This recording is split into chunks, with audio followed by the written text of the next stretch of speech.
صوبائی دارالحکومت میں منی پیٹرول پمپس کی بھرمار شہریوں کے لیے جان کا خطرہ بن گئے۔ متعلقہ حکام کی خاموشی کے باعث قومی خزانے کو بھی سالانہ کروڑوں روپے کا نقصان ہونے لگا۔ رپورٹ کے مطابق گزشتہ 7 ماہ کے دوران پیٹرولیم مصنوعات کی قیمتوں میں اضافے کے باعث ایرانی پیٹرول پمپس کی مانگ میں اضافہ ہو گیا ہے، جس کے باعث شہر کے وسطی و نواحی علاقوں میں جگہ جگہ منی پیٹرول پمپس قائم ہو چکے ہیں، جہاں سرعام ایرانی پیٹرول، ڈیزل فروخت کیا جاتا ہے، حتیٰ کہ ریڑھیوں پر بھی پیٹرول کی فروخت جاری ہے۔ اکثر منی پیٹرول پمپس انتہائی گنجان آبادی والے علاقوں میں قائم ہیں اور معمولی آتش زدگی کی صورت میں بھی بڑا جانی و مالی نقصان ہونے کا خدشہ ہے، جبکہ ماضی میں بھی منی پیٹرول پمپس میں آتش زدگی کے واقعات کے باعث جانی و مالی نقصانات ہوئے ہیں۔ دوسری جانب ایرانی پیٹرول اور ڈیزل کی فروخت سے قومی خزانے کو بھی سالانہ کروڑوں روپے کا نقصان ہو رہا ہے، لیکن قابل افسوس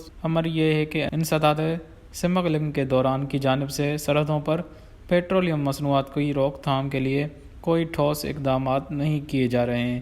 شہریوں نے ڈی آئی جی کوئٹہ غلام اظفر میسر سے اپیل کی ہے کہ منی پیٹرول پمپس کے خلاف کارروائی کر کے ان کا قلع کما کیا جائے۔